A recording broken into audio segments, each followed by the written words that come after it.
intelligence and trying to understand that. That's the agenda of this session.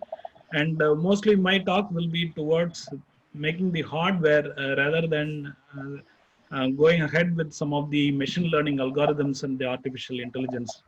So we are trying to view these ML and AI in a different perspective, like what would be the hardware requirements, particularly the people of circuit branches. How do they view this? Whether is it a viable option, and what could be the next uh, generation, this ML and AI, and how are we going to take it further to a machine being made as a human being? That's the whole idea. And yeah, most of these slides which I use I would have taken from the Andrew Ng. I think some of the people who have been with deep learning might be aware of. I have taken a couple of slides from them, and something from the computational neuroscience by Dr. Rajesh, and some other from the websites here and there. And most of the slides are not mine. I have acknowledged here and there where the slides has been taken. It's my own interpretation, and the way it is going to this industry is going to pop out, I just brought in, right? So today's world, I think you might be aware of, like, where are this particular technology moving ahead. In my opinion, or to make this still more clear, you would have learned something like this. Our industry, or all the forthcoming technologies, they keep on changing over a period. Presently, I have written in one of the article which I have taken for one news article. I have written like this: human being reforms to machine, whereas machine transforms to human being. This is where the present technology improvement, I feel it is going on towards this. We are finding all mechanisms to transform a human being to a machine, whereas a machine to a human being. That's what you could notice. By all means, whatever you say, like starting from AI, ML, deep learning, artificial intelligence, neuroscience, all this latest topics, if you try to look in, the ultimate goal is to make a machine to a human. That's what we are trying to do. But on the other end, you could notice one pathetic thing, like the human being are now reforming them or transforming themselves to something, what you call it, as a machine. Because while you just travel on your road, you could see some of the accident. uh, I'm not more connected towards the fellow human being emotionally. I'm being driven and running behind certain objective goals, rather than I the unique features of the human being, I feel that is shutting down, whereas the more of machine behavior has been trying to incorporate in the human being. As days to come, you could see this get incorporated even in the gene, right? So over next 50 100 years, there is a slight change in the genetic manipulation of the human being. That's what every generation to generation, we are very sure that um, my father is better intelligent than my forefather, and in fact my forefather is better intelligent is than his predecessor. Like, myself is little more aware and having more amount of intelligence compared to my father, and definitely sure that the next generation will be brighter and will be exploring much more than me. So every generation incorporate itself genetically, the learning that happens in the genes, and it's not incorporated into the next generation, it pass it on to the next generation. So what I'm trying to say is, every new techniques which has been incorporated, you could see the bottom line is we are trying to make this happen. Like, we are trying to make machine to a human being. How does this happen? Now I want every non-living things to become a living thing. That's the ultimate idea. That's what you call it as in different nuances. Like I call that as a smart home, smart vehicle, smart city, or what else, right? Smart grid. The whole idea is I am incorporating certain amount of intelligence, right? Intelligence to a non-living, and make them as intelligent as the human being. In fact, the most intelligent creature in this world is human being. So ultimately, we are trying to do this. What is that? We try to come up with all mechanism to make a non-living to a living. How to do that? You incorporate intelligence. What do you mean by that? Very simple. Say I would like to enter in my room. So when I enter inside, um, I I just want someone to keep my room fresh, and my AC to be switched on and my light to be switched on. And if I go out, all those things to be switched off, and it need to be properly kept. So if this happens, something like I have a couple of sensors and detect whenever I enter in, automatically my my AC gets switched on, and based upon my mood swing, if it still understands, say for the past 1 month, this fellow is using somewhere around 23 or using around 24 degree centigrade, so automatically it tries to keep somewhere around 23 to 24 degrees centigrade, and the lights get switched on wherever I go and switches off accordingly based upon the movement sensing. Then I understand, oh, Pakka, the work that has been done by most of the servant maid is been done by yeah, appropriate sensing network, and the machine now become intelligent enough. Sometimes even I want to relax based upon my facial reactions.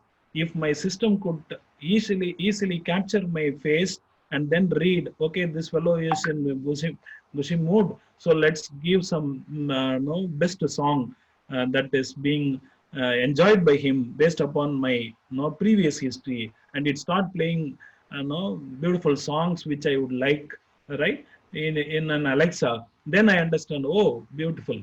So it has started reading me, it started analyzing me, it started finding out what I need.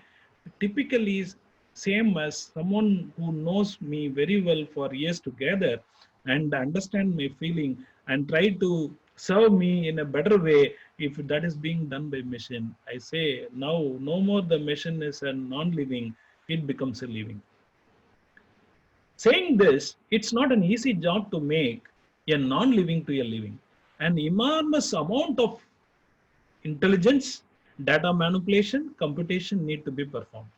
So this is where the present technology is moving ahead.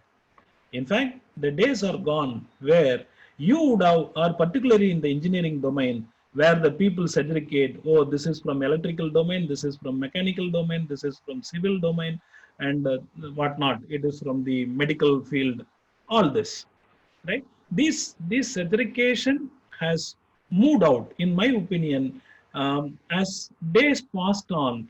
No more individual domain exists. It's an interdisciplinary which exists between the couple of next to next, or there is always an interdisciplinary existing between multiple domain.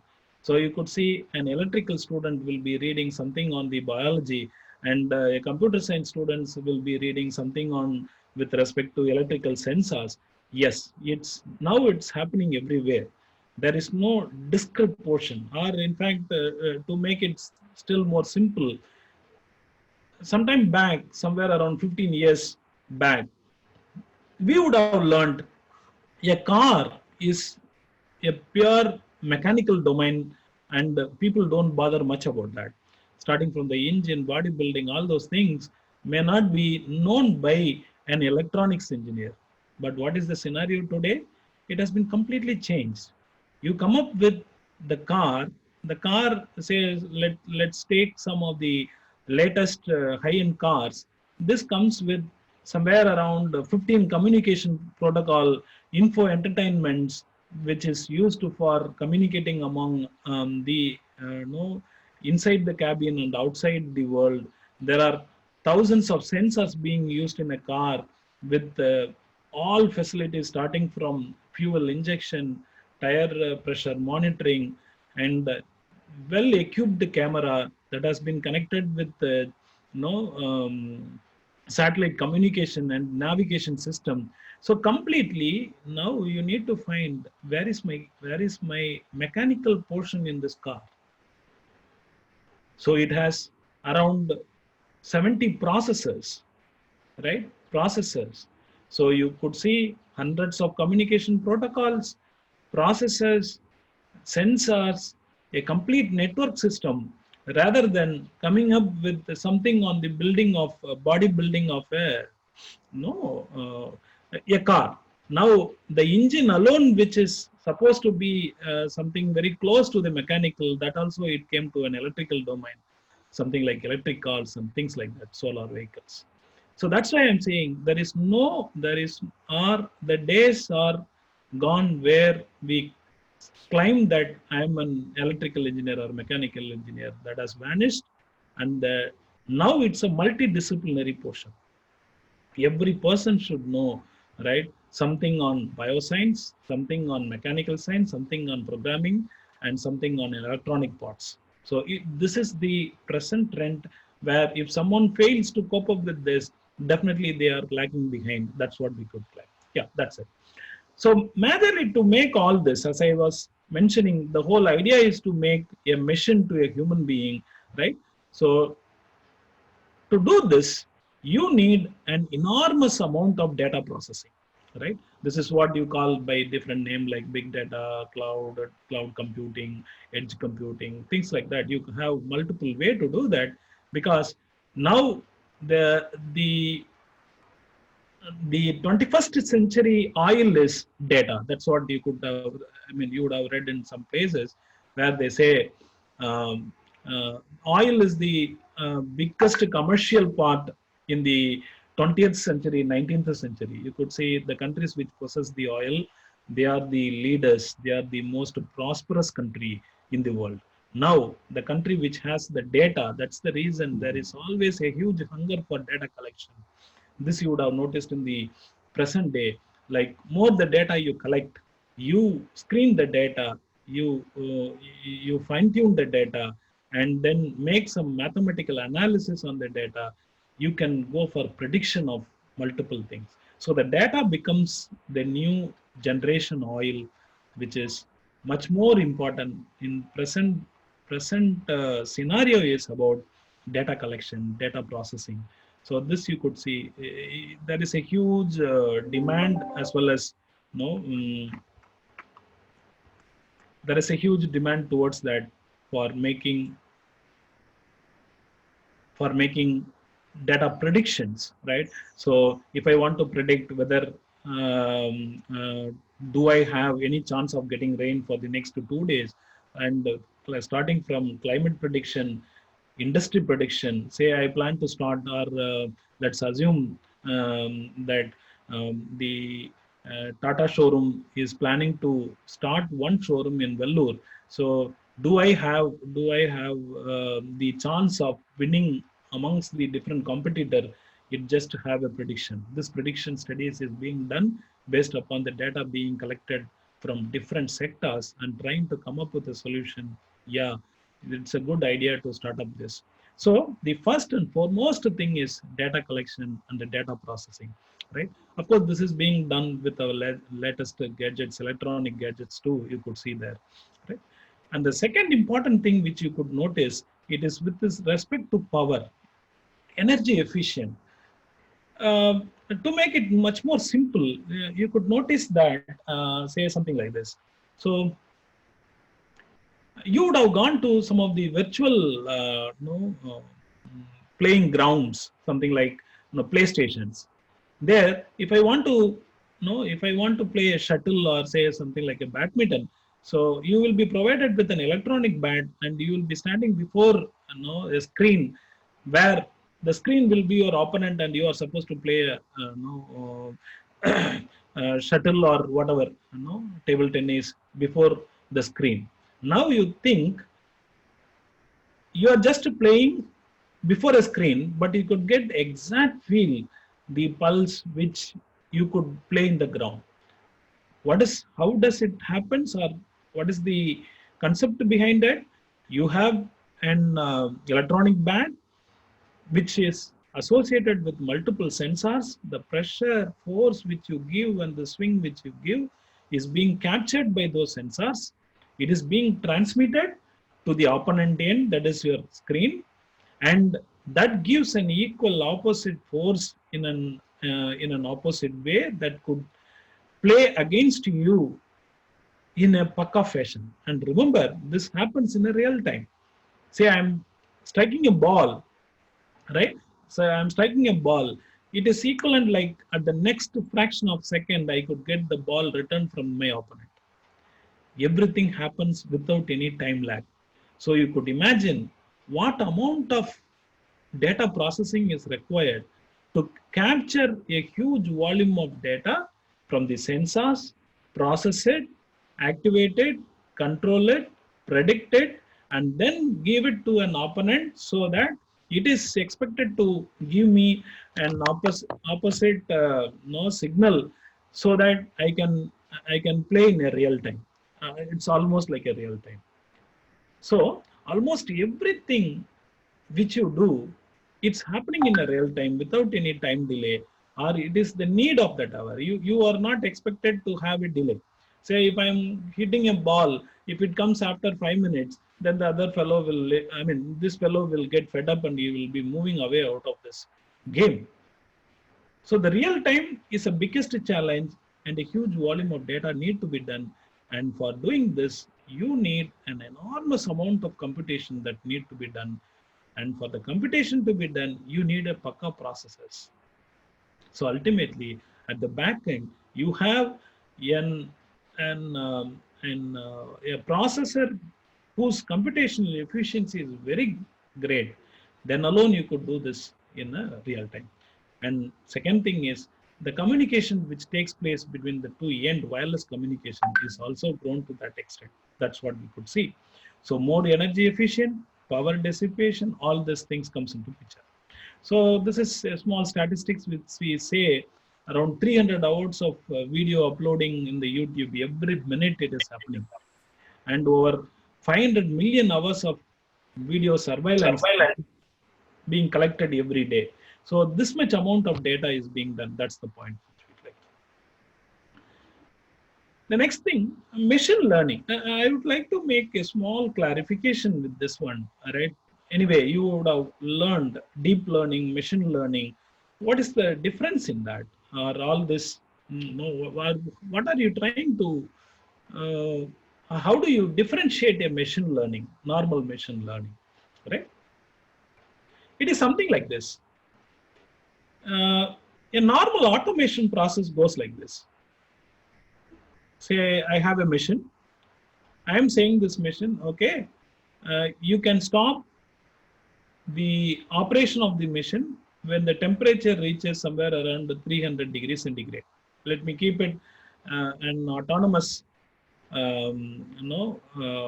furnace temperature monitoring system.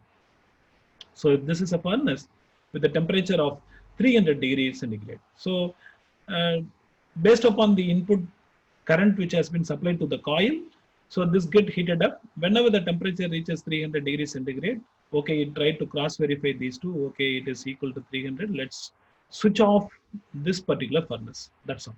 It is also an automation process where you have incorporated certain amount of intelligence. That intelligence is the machine is capable of either switching on or switching off based upon the temperature which is being which is being taken from the sensor, and it controls. Good. Then in which way this machine learning is different? There comes a small difference. Here I give the target. So this is 300. You just go ahead and measure the temperature. Now, I'm not going to say what is my output. I'm just simply saying I'm giving a bunch of data. Say like this. I want to make a decision, right? Means based upon the human decision always goes like this. Based upon your previous experience, you decide whether to do this or not. So the last, you get data from your friend. Oh, I want to join in engineering courses. Do I need to do that? In order to find the answer for this, over the last 2 3 years, or even more than that, so 5 to 6 years, you would have been collecting data from your friends, well-wishers, parents, and your seniors. What happened to them? What is the best course? What is the new trend? What is the expertise required? All this you would have collected information from different people. This has been stored in your mind. Now, your mind plays an important role based upon this data collected. It makes certain decision. Okay, do I need to join this engineering, or do I have any other option? Or after joining engineering, what branches should I opt for? All these decisions are being made by your brain based upon an enormous amount of data being collected by you or your brain, and it comes up with a decision. So, for a machine learning or for a machine, I am not going to say this is the output which I expect. Rather, I give a set of data and ask the machine to learn by itself. Under this condition, this was the outcome. Under this condition, this was the outcome. Under this condition, this was. I am not going to give any threshold for that. I am simply giving all the possible scenarios. Or it is like this. Whenever I see a box, right, a rectangular box, I decide, oh, this is a TV. If you bring any sort of TV to me, I will immediately say this is TV, and this is a small junk box, or this is a bag. How do I decide this? Basically, my mind has been trained by seeing all different varieties of this laptop, computer, TV. Then it decide, okay, this is TV, whereas this is laptop. You just imagine how precisely, if I say all the rectangular box which is gluing up in the screen, which is coming up with the screen, is going to be it is going to be your TV, then there will be a pretty confusion whether this is a laptop or a TV. But as a human being, I can easily say this is my laptop and this is my TV. How to make, or how my mind has learned that? It's an important question. Over a period of years, I collect all these data, and from there I learned a lot. The same thing I'm trying to interpret that to a machine. You give multiple data, ask the machine to learn by itself. You are not going to teach it. It's based upon, this is my input, this is the output, this was the outcome. So for every set of data, it is going to collect all this, and from that it is going to come up with an idea. That's where this machine learning is nowadays being exhaustively used with respect to computer vision. Of course, you have all this associated with algorithms, right? And the speech recognition. You can very easily find out who is calling with the corresponding frequency of the pitch and the frequency of the opponent who calls you, right? Speech recognition, gameplay, medicine industry. Medicine industry today, you can very well say that the medicine industry or the medical science will become handicapped if you remove electronics from that. Yes, more than 80 to 90% of the diagnosing and treatment, right, goes with electronic devices, biomedical electronic devices. That's why I said there is no way of doctors going by a physical examination of a patient. That's not at all happening. In fact, now today it is happening something like this. All the doctors are ready to go by medical test and the biomedical equipment pictures.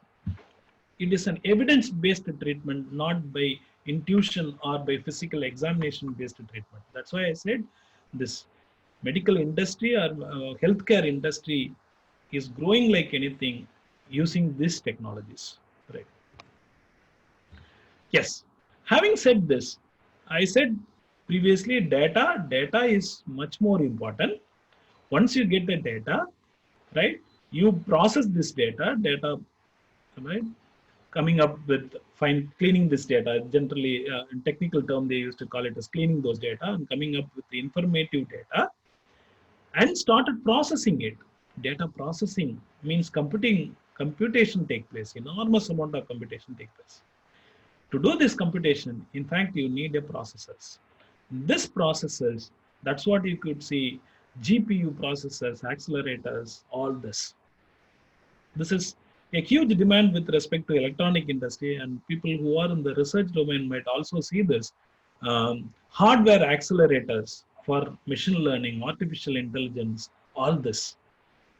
Now, presently, this area is getting too much attention because, as I said, you are competing with the human brain. You can just imagine, how the human brain computes. Just to have an example, I'll just narrate one simple instant so that you can correlate what should be the efficiency of the computation which I need to have. Say a person is standing over here and there is a tree and a mango is there in the tree, right? Now what happens, this fellow would like to hit this mango. He takes a stone and hit this mango.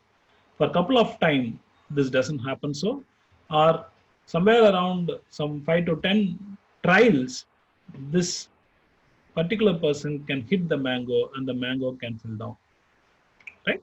Okay. Now, this is the day-to-day activity of a normal human being. Now, just imagine, I'm going to replace this fellow with a machine. Now, you could imagine how difficult, or you could appreciate what is the amount of learning done by a human being. So when you pick up a stone, your brain estimates what is the weight of the stone, and by the vision which you see in the tree, oh, this mango is located somewhere around the 30 degree or 30 degree. So I need to give a force of this much Newton at an angle of this much, say 30, 40 degree angle, with the speed of this much velocity of this one, right? So my mind calculates all this within couple of seconds. So you pick up the stone, you just view this mango and start releasing the stone, and in the first time if you don't hit, then you understand that, oh, your mind calculates, okay, the stone went around the 3 inches above the mango. So it makes a corrective action. You just see what an enormous, that's why we said the human brain can never be compensated by anything in this world. So immediately your brain go and recomputes and again make a corrective action. For the second throw which you make it, then it makes appropriate calculation. It reduces the angle and start releasing the stone. If the stone hits and the mango doesn't fall, then it understands, okay, the force under which you are given is insufficient. It increases the amount of Newton, the force which you are trying to give on it, and start releasing it. So as I said, within 4 or 5 throws, you can easily find out that the mango is being pulled down or it has been struck down. This happens in a very casual way for a normal human being. But if I put that as a mission, you think what amount of mathematics I need to involve. So starting from the force, angle, throw, thrust, right? Space between the machine and the tree and the machine and the mango and the angle between that. And then after making an enormous amount of computation, when I release, what should I do or how do I get it? In fact, to do all this, you need these processors. Starting from the graphic processing unit or general processing unit or what amount of processing unit, any sort of processing unit, and the accelerators too. Remember, all this need to be done in a real time. We are trying to incorporate such amount of huge intelligence on this mission. So when I say this processors, it's in fact the processor which is present in the robotics or the machine supposed to do all this computation and then go ahead with releasing it. So whatever processor I use, it need to make such a huge computation. That's why I said there is a huge need for an accelerators. Right. And of course, we could apply all the machine learning algorithms. I said no. So once you have a processor, the machine data which you give, it started learning by itself. Right. The key metrics for the hardwares which you design for AI or ML, right? These are the metrics. Accuracy, yes, this is much more important. Accuracy, programmability, energy and the power, throughput and the latency. All this are my important metrics. As we have discussed earlier, right? These are some of the hardware metrics for any electronic ICs. In fact, if you say if you take a processor, the processor may not be greater than the size of, typically not more than this, which I have drawn here. Take a processor. This processor may be at the maximum the size of a post stamp. But if I say this processor is going to compute the space launching vehicle and it is going to monitor or captures the data that is available on thousands and thousands of light years, say something like Mars, right? If it is going to collect the data from there and going to process here in the ISRO station, you may not even believe. Or if I make such type of statement somewhere around 50 years back, then I will be called as mad. But today's technology says that yes, you can do it. A processor which is of a thumb, which is almost like a size of a stamp, could send a data, communicate with the Mars, right? Or a space vehicle which is available in the Mars, capture the data there and get that within, right, few seconds. Now you could imagine what amount of technology which we have it. Right? And you could also notice that inside this, I have billions of transistors. Around 40 billion transistors are being dumped inside this stamp size IC. And remember, you can just think about how precisely it is doing. Precisely landing at a Mars, precisely collecting a data, get the control signal which we pass from here, all these things. If I want to change certain things, I can easily reprogram. The amount of power required for these devices, both in the space vehicle as well as in the launch station, right? All this, today's technology becomes more feasible. Everything happens at the back end with the electronics, right? Or the IC technologies which we have right now. Now, this you could see, as I was saying, today's machine learning, artificial intelligence, or whatever robotics comes with image capturing, identification, processing. When I say image is nothing but a matrix. If I want to view this as a max, I will say image is a pixel, or a pixel is nothing but a gray or a RGB value, which is again nothing but a set of matrix. And whatever I do, whether image identification, classification, enhancement, whatever I do with respect to image, it is nothing but it is a matrix operation that need to be done. When I say matrix, it is matrix inversion, matrix addition, multiplication, all this. So when I do with matrix, say 256 cross 256, and each pixel value is somewhere around 64-bit, you can imagine what amount of computation is being required when I try to multiply two matrices. Say particularly those people who are in signal processing might know, right? When I want to process a signal from time domain, frequency domain, then I need to go with DFT, FFT, all this. In fact, that itself is a separate processor, a small piece of processor, DFT processor, which is going to sit inside my processor IC. Right? So what I'm trying to say is, whole processing of image is transformed to a matrix operation, or typically a mathematics in which you are going to work on with multiple matrix operation To do this matrix operation, you need an enormous computing power of the processor. That's why you could see Intel processor, NVIDIA processor, ARM processor. They are spending huge amount of or investing huge amount of money in order to come up with a processor with higher efficiency. In fact, the Google also come up with the processor and something like Iris chip. This is a beautiful chip which is typically like used for a mission vision.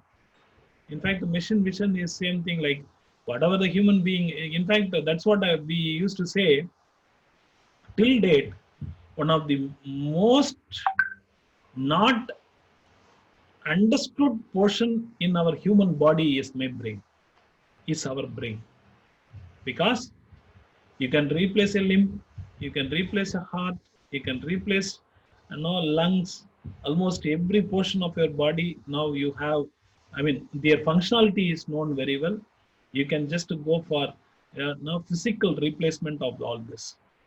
But when it comes to brain, till date, the people or the researchers or the bioscience, neuroscience, they understood only 10 to 20% of the brain. That's it. They still don't know the complete operation of the brain. The most understandable portion of a human body or the organ of a human body is brain. Because when I see an object, right, the vision passes through my eyes and it goes to optic sensor networks and it has been captured in my brain. My brain configure, it makes a comparison and try to say that, oh, this is a house, this is a TV, this is a laptop, things like that. This happens everything within a fraction of a second. So you could imagine what amount of computation is taking place at the back end to make an image recognition. If I want to make this as a small IC, what I call it as an Irish chip spec. In fact, this is an IC being made. You could see the technology. It is being made with TSMC 65 nanometer technology. Number of processor number of buffers is 108 KB. Processing element is 168.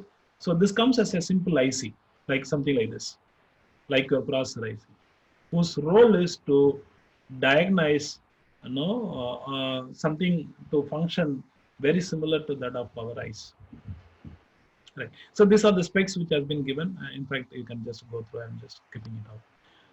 And Google also comes with the TPU, tensor processing unit. This is also one such processor. You could see the motherboard.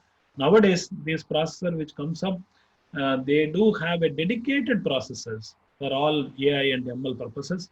So one such is being done by Google. In fact, Google and almost all semiconductor companies, they invest a huge amount of money on this. This is particularly meant for this tensor processing unit in order to come up with the higher performance. And one more thing, Intel also come up with something called as Lohi. This is one such processor. This is bio-inspired computing. This is something like this. This is almost like a human brain. Almost, I'm not saying it's equal to the human brain. The reason is there are multiple versions of that which is trying to mimic the behavior of the human brain. Right? So human brain behaves something like this. So during this operation, so and so things is happening. So we would like to mimic that with an electronic circuit, which is nothing but my electronic processor. This is what you call it as brain-inspired AI chip. This has been developed by Lohi. Intel, this is called by the name Lohi. Intel has developed this. I think it has been released at the 2018, I believe, or 2017 end. In fact, actually speaking, a human brain has 100 billion neurons. 100 billion neurons. And the connectivity between the human brain is so complex, which you can't even understand. And all my neural networks are trying to mimic this neuron behavior of the human brain. That's what I said. Ultimately, we are trying to mimic this human brain activity, learning, and the physical structure of that. So this processor, this AI chip processor, is also trying to copy the human brain activity, right? Or the structure something very close to that of the neuron. So where are its application? We said basically with respect to classification problems, particularly with respect to biomedical industry, breast cancer, this machine learning algorithms and AI play an important role. Why? In fact, without this, there are many articles. If you search Google or if you see some of the IEEE publication also, you could understand that machine learning or deep machine learnings with multiple nodes, I call that as a deep machine learning. They are particularly used for diagnosis, where in the real time it is very difficult to diagnose disease like cancers, particularly different types of cancers, starting from breast cancers, right? There, it's really a tough job to decide that. And in this case, this deep learning becomes a bliss. Now, using this deep learning or machine learning and artificial intelligence, what happens is the accuracy of prediction has increased. There are many papers supporting this. Maybe if you Google it, you will get all that, right? The prediction keeps on increasing. The diagnosis keeps on increasing with the advancement in machine learning. So the normal prediction, right? There is every chance that you could, misdetect things like that. But when you come to this portion, it really helps them to detect very accurately, and that's the reason you could see the machine learning algorithms and the machine learning chips which is used for doing this equipment, biomedical equipments, really play an important role with the diagnosis. And one more thing with industrial robots. Nowadays, most of the things are becoming automation, starting from building, painting, cutting, dispensing, assembling, polishing. All this becomes a programmed robotic device. In fact, there are, I don't know how many of you have read this one. There was one article which was coming under the name Survivor. I don't know. It was being done with Ananda Vigadan. Very beautiful article. So, or it is again available as a book. If you have a chance, you can get that book and read Survivor. So this gives you a very good idea about what could be the future, right? So it's a technical article. Or the book gives it's in Tamil only. So well, you just go through that. Really, that Survivor is beautifully said with substantial evidences in all this.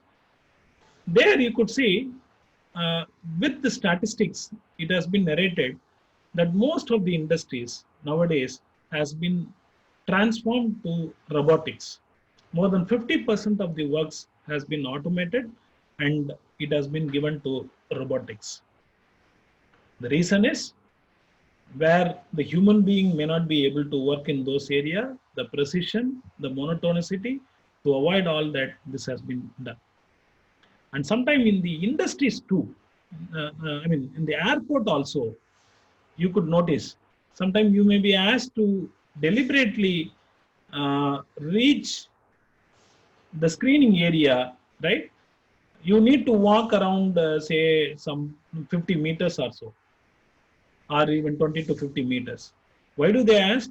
During this period, there are softwares available. The facial emotion analysis, how do I behave? What happened to my face reactions, right? And how do I walk? This has been captured, right? And this has been analyzed with the normal human behavior, and the person who is getting involved with something like, you don't have a proper a visa, or you try to come up with something, shipping of goods from one country to the other country, or illegal immigrants, all this, right, or person with the terrorist notion, all this has been captured and the emotional analysis is being done. This emotion analysis is again being captured, and it has been tested over and gives a prediction what is the probability this particular person can be a terrorist or a non-terrorist. In fact, if the probability goes beyond above a particular threshold, then you will be interrogated, and in fact, you will be re-verified with all your documents. Now, why do I say this? Because almost everywhere, not only in this, not only in airport, even with respect to company recruitments, right? Based upon the attitudes which you spend on that interview room, it also gives a certain amount of percentage whether he has a mindset to stay in this company, or it is only a temporary launching pad. He is looking this company as a temporary launching pad, or what is his honesty. All this has been analyzed by a machine. Remember? So everything nowadays becomes more specific analysis with respect to this. Right. And automotive, all this. And one more thing with respect to military and the government sectors, definitely this is again playing an important role, where the defense equipments with incorporation of the intelligence becomes the need of the hour. And the space, medical care, I'm just, for want of time, I'm just skipping out all this. Now I would like to connect one more important area, that is this neuroscience. As I said in the first portion of my discussion, that there is no hard boundary between a mechanical or electrical engineers. It all involves people from different domains, neuroscience, computational neuroscience. So either you take AI, ML, or data processing, everything, the bottom line or the background for all this is your brain. So understanding this brain, nervous system, and duplicating this brain activity becomes the need of the hour, and this is what people do. Now, this comes as a separate thing, what you call it as a neuroscience. And as I said in the earlier discussion, the most understood portion of our human body is the brain. So something like,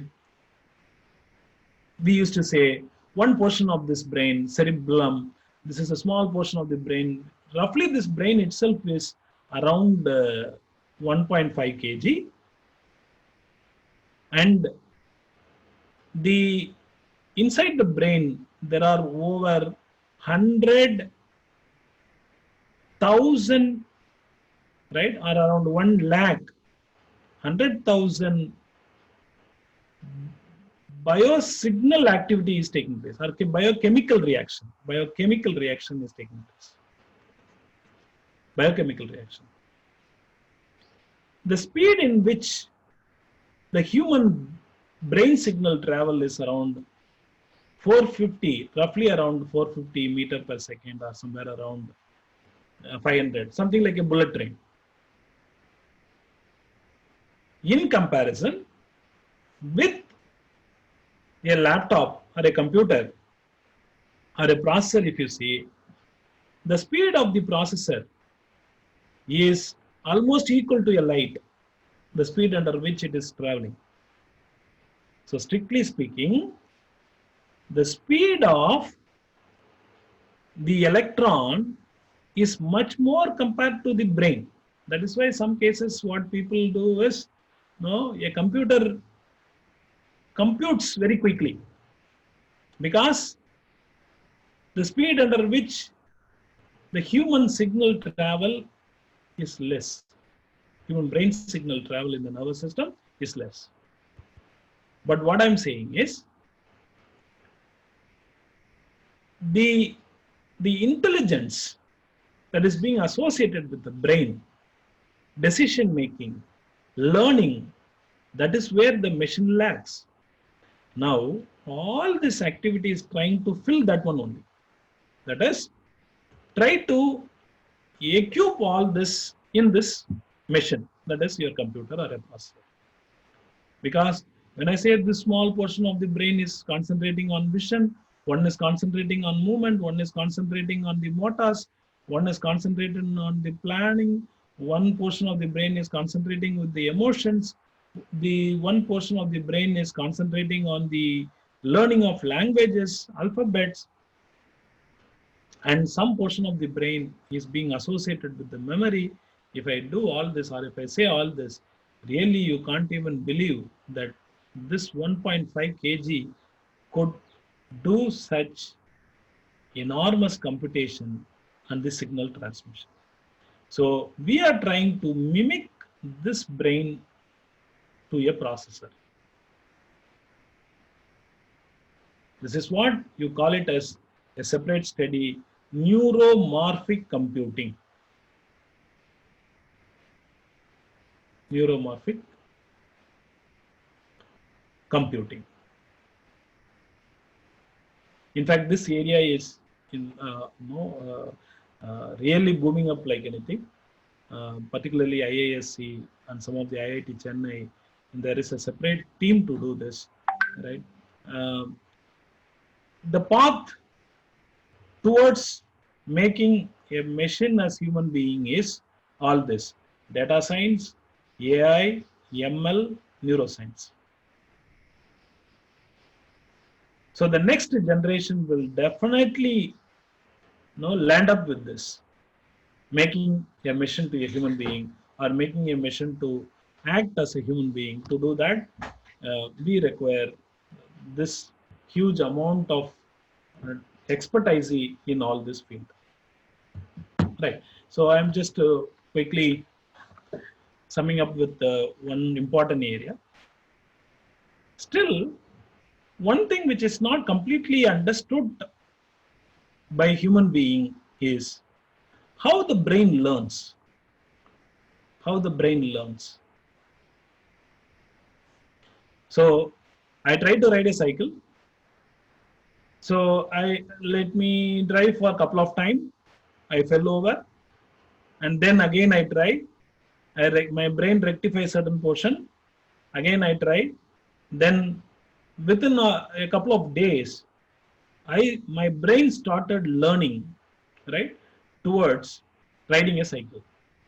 In fact, if you look at this, you could understand, or you can't very clearly even believe or understood how my brain learn all this. How does the brain capture all this information, calculate all this information, body balance? In fact, your brain can understand physics, chemistry, biology, everything. Your brain understands, and then give a pakka balance for a vehicle, and you start riding a cycle. This brain activity is being studied by different people in the neuroscience. So starting from, say, you take a cat and a bar of light, just to understand how the brain reacts. So if I have a bar of light and shaking before a cat, a couple of neurosensors, electrodes, has been inserted in the brain of a cat, and its activity has been captured. So whenever the bar of light moves, the orientation in which it moves makes different different spikes in the cat brain. So if the bar of light moves in this particular direction, you get something like this. You get the spikes, recorded spike, or the spikes of the cat is being recorded, something like this pattern. When it moves in this orientation, this has changes. Like this, you could notice that for every change which the human visualize, or the living being visualize, feels, create an equivalent electrical signal. This is actually an electric signal which range from minus 70 millivolt to 30 millivolt. So for every action, I am getting something like an electrical signal which has been generated in my neuron, and this has been transmitted to subsequent neuron which again being mapped. So this neuron appropriately gives signal to my motor nerves to say, suppose accidentally I kept my finger in the hot pan. The next moment you could see I would withdraw my hands. A definite nervous system works over here, sensing network works over there,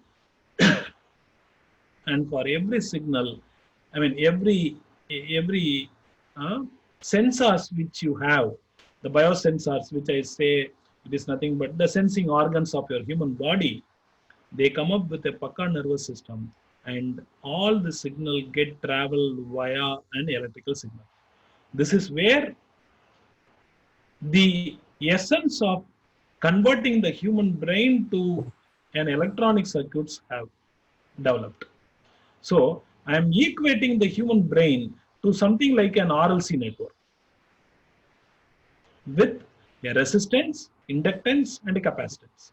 In fact, you could see many papers on this also. At the end of this session, I could show a couple of things. Right. So that's what the receptive field, all these are more towards the neuroscience, which I am saying. So every patch of the human brain, if you look at this, right, you have billions of neurons which has been connected, interconnected. The interconnection point is called synapse. So something like this. So this is one neuron. This neuron would have been connected with another neuron. So when I say the information is being transmitted, the information travels through this neuron and travels from this portion to this portion, and sometimes in this portion, some other neurons may also get connected. It travels through this portion also. Right? This is called neurotransmitters. Right? Transmitting the electrical signal via transmission wire. Typically same as sending an electrical signal through a wire.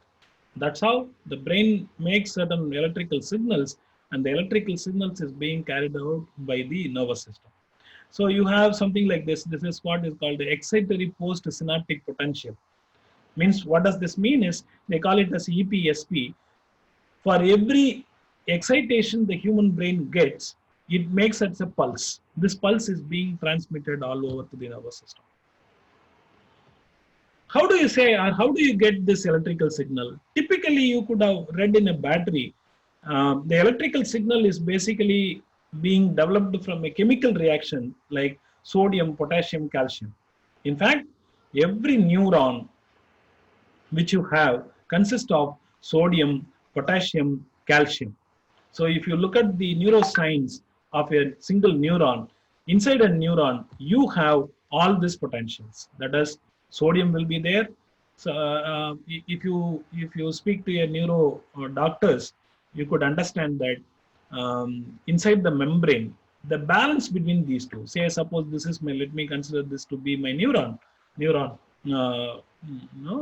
channel. Inside this, you have some amount of sodium, potassium, calcium, all this, and with water. Similarly, outside also you have some sodium, potassium, calcium. Whenever the balance changes, then or some excitation happens, you could see there is a fusing of or penetration of this outside sodium may get inside, or sometimes the sodium which is present inside these neuron cells may go out. So a transfusion of sodium potassium imbalance that creates a potential difference, and this being generated as a pulse whose voltage goes from minus 70 millivolt to the top, it can go to 30 millivolt. So this is what you call it as an action potential or spike of a human brain. So more amount of study, in fact, this itself comes as a neuroscience. You could say for every action you get a spike, and the spike is the one which travels from one human brain to the other human brain, and that's what it is happening. You could see these are called as transmitters, neurotransmitters. Neurotransmitters are nothing but from one neuron to the other neuron, how the signal get travel in the sense how sodium, potassium, calcium are being transmitted from one another to one another. The point of transmission is always called a synapse. Yes, this picture it is just to give a view of distribution of synapse over a real neuron. So this is actually a picture from the laboratory where all the glowing part are nothing but the action potential that is traveling through a neuron. It will be quite amazing that, in fact, it is from the Caltech lab, right? The real human brain, how does the neurotransmitter travels, right? How much amount of information is being traveling in our human brain. So I'm just skipping it out. How does the brain learn? Neuron that wire together fire together. This is one of the important concepts which is being done. Very simply, if you want to understand this, say this is my home and this is my workplace, and this place is completely full of a beautiful meadow or a lawn.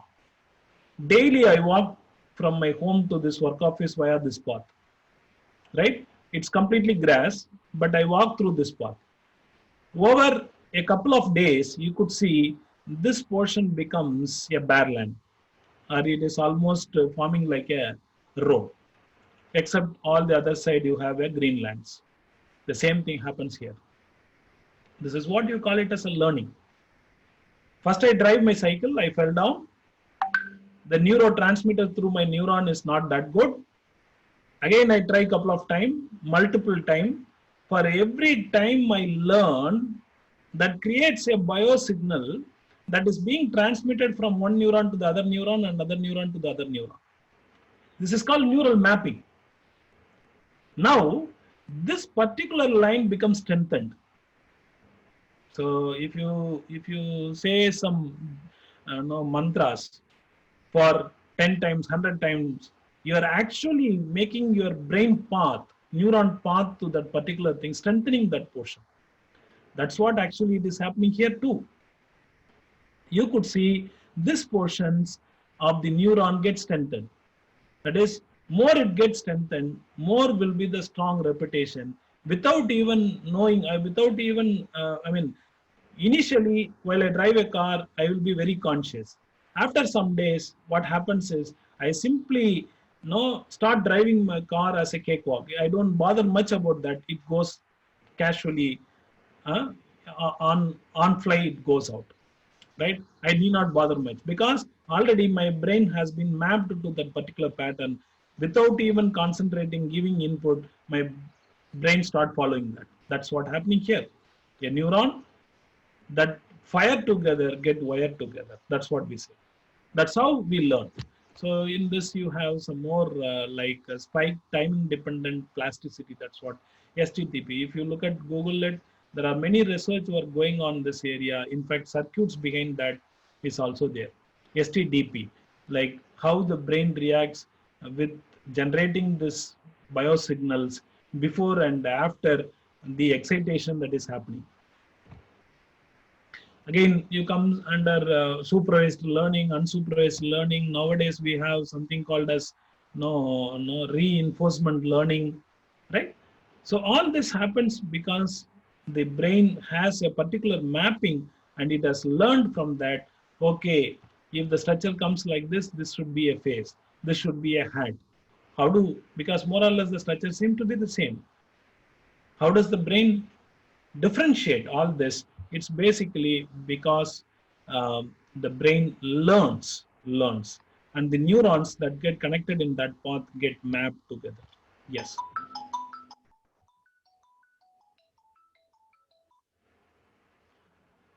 So for a want of time, I'm just skipping out all this. I just want to take only one. Yes. This is where. This is again one of the paper being published. You can even cross-refer.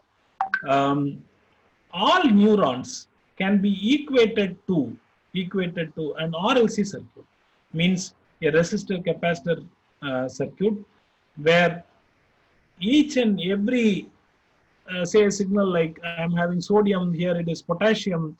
The difference between that is nothing but it's almost like a capacitor. I can equate that to a capacitor. It comes as a research paper, so you can easily understand an RC circuit model of a membrane.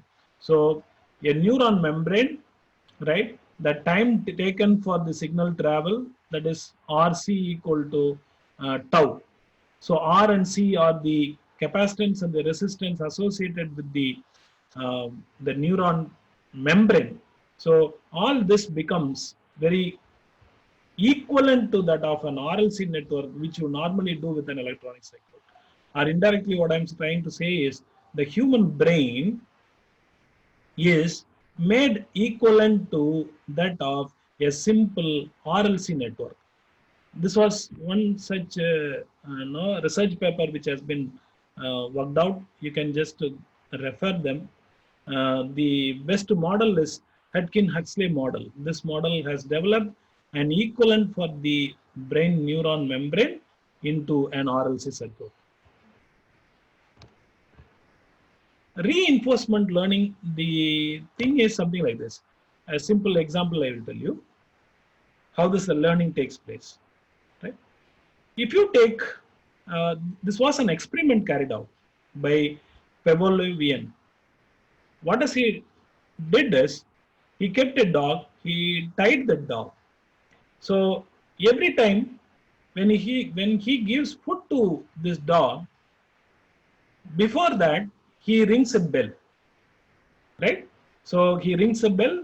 After a couple of seconds or after a couple of minutes, he served the food for the dog. This is how he practiced for nearly 1 month. After 1 month, right? So he just give a bell. The next moment, the dog started salivating. Means it understands that it will get a food, because this is what you call it as a conditional learning. I give a food after ringing a bell. So this condition, whenever this bell rings, the brain of that dog learns that you will get a food, delicious food, after this particular time, after you get the bell. That's what, this is what you call it as a conditional learning of this brain. So yes, so we are trying to include all this with the brain computation, and the whole idea is trying to make the brain its equivalent hardware associated with machine learning and artificial intelligence incorporated. That becomes the biochip, which becomes the future for the next generation. At the last, we would like to conclude. There was one book, one interesting book, which has been stating on one thing. That is, initially, you could see somewhere in the last 500 years of the human race, there is always some sort of segregation between one group and the other. That is, the group may be with respect to, or the discrimination may be with respect to rich and the poor. It may be the discrimination with respect to religion. It may be the discrimination with respect to caste, greed, all this. But that book says, after some 100 years or so, there will be again a discrimination between two groups. The two groups are technology driven and the technology illiterate. So there will be again two class of people. You don't have or you don't segregate people under rich or poor or things like that. No, those will get vanished, whereas you will come across two different society of the human being, where the superior variety is the one who the group of people who knows how to use the technology, how to upgrade the technology, how to go along with the technology. And another group of people, the technology illiterate, who doesn't know how to use the technology, how to upgrade the technology. They become the inferior race in the next generation.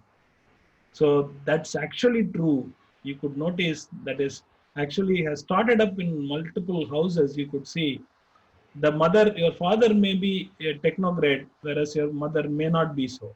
She doesn't know how to operate a laptop, how to work with net, or how to use a mobile phone.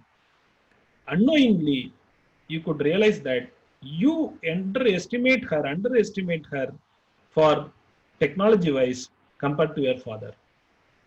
So this has been genetically incorporated over the years. Then you could understand, definitely you could have two society where one will be technology equipped, the other one will be technology illiterate. So make sure that we all get into this technology equipped, and the years to come, very sure these booming areas like neuroscience, AI, ML, deep learning, data science will definitely going to capture the whole new trend of the growing techniques. Thank you for this opportunity. Thanks for the patient listening. If you have some queries, I'll be happy to take. Uh, yes, Venkat.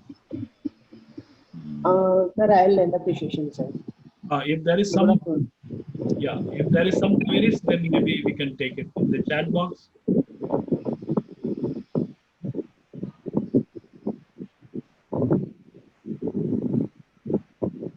Yeah, I could see some of the questions. Sir, difference between AI, ML, what is the neurocomputing? Right, I'll just answer this question. Actually, ML is basically a learning mechanism of the hardware. AI is more like decision making, hardware involved for that. Everything comes under AI, artificial intelligence. IoT even comes under AI only. Or the complete sensor network, signal processing network, computation network comes under AI. ML is giving a data, you collect the data, screen that data, process that data, feed that data, get the mean. Actually, it is a statistics based learning. So it's whole of mathematics, mathematical science, right? So from that, it's more like a prediction. This ML is a prediction algorithm which sits on the hardware to predict. And what is this? Deep learning is same as machine learning, but the number of nodes means the computation involved is more heavy, more parameters, so more amount of accuracy can be got in this deep learning. Neurocomputing is, in fact, whatever that is being done in the brain, that only we are trying to do with all this. Neuro means brain. The computation that takes place in the brain, still to make exactly same as the brain, right? We are trying to add all this, AI, ML, all this. So neurocomputing is basically to that. It's the human brain computation, whereas these are machine computing. You tell the significance of it. Yes, FPGA, all algorithm fusing takes place only on the FPGA. Sometimes you can have an ASIC chip also. Since you people, today's intention was not to give a lecture on that. In fact, you can go ahead and take, right, how to fuse an AI algorithm or ML algorithm on an FPGA, or how to make that as an ASIC chip, application specific integrated chip. That's what I think this question has been asked. Salary package for ML, it all depends. You have in all variety, starting from a designer, data processor, all this. So I'm not being very specific about the salary. It is the skill set. It purely depends upon the skill set one it is having, right? Because generally, if you want to answer, generally, almost all companies nowadays, they are equipping with AI and ML. The people who have a real expertise can have minimum somewhere around, as a starter itself, can have somewhere around 8 to 15, L package. But what happens is, it's real the skill set matters. It's like a barber who or a hairdresser for a Kamal Hassan earns, for a one sitting he gets more than 1 lakh, right? But you could see, always remember, there is a barber sitting on the roadside. Even for the whole day, he may not get 1,000 rupees. So always it's the skill set matters, not the, one should try to equip to that. That's what. Please suggest a project for beginners. So if you are starting with, no, here what I would like to make one small suggestion. Are you going to work with the AI, ML, and deep learning in the software side or in the hardware side? If you look for software side, typically a computer science engineer, they concentrate only on the algorithms, right? There are huge number of algorithms online. tools online that you could support it. When I say hardware, you need to know a little bit of electronic engineering behind that, and what are the hardware starting from digital, analog. Then you make very good hardware engineers for AI and ML. Online sources refer how to be the object of how to approach the implementation, any prerequisite to practice. A prerequisite is a practice.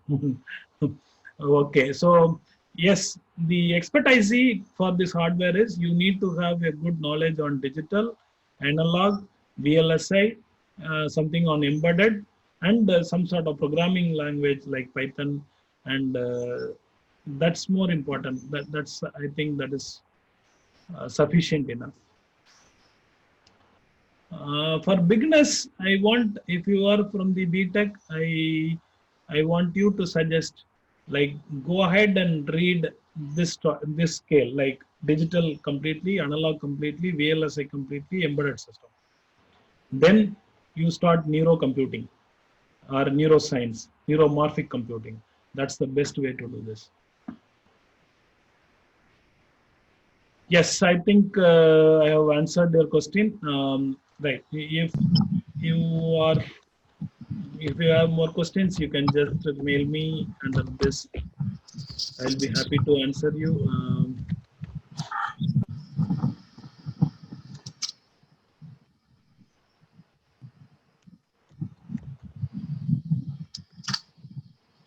This is my mail ID. So some people who are working on this, maybe you can also contact me for some sort of project. No, I just want to put that as public. Right, and this is my mail ID.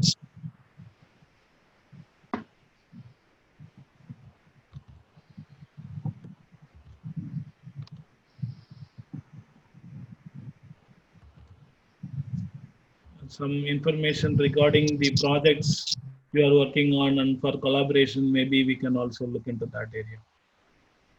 Yes, thanks for the wonderful opportunity. Yes, Venkat, do we have any more questions or? Yeah, maybe? thank you so much, Shakti. This is Suresh from Tirupati. Great. Thank you so much. Thanks for your time, valuable time, and valuable some description about the session. And also, thank you so much. Thank you. It's my pleasure joining with you all. Yeah. Again, thank you. Thanks for the Venkat also. Venkat is almost like a very accurate person. He has the intention to develop the everything to share like you people. These are the big people. He is he is able to conducting the these type of webinars sessions. Thank you so much, Venkat. Also, yeah. Thank you, Shakti. Thank you. Bye. Take care and have a nice Thank time. you for the session, sir. Thank you. Have a nice time. Yeah, thank you, sir. Thank you. So, can I leave? Yeah, sure, sir. Okay.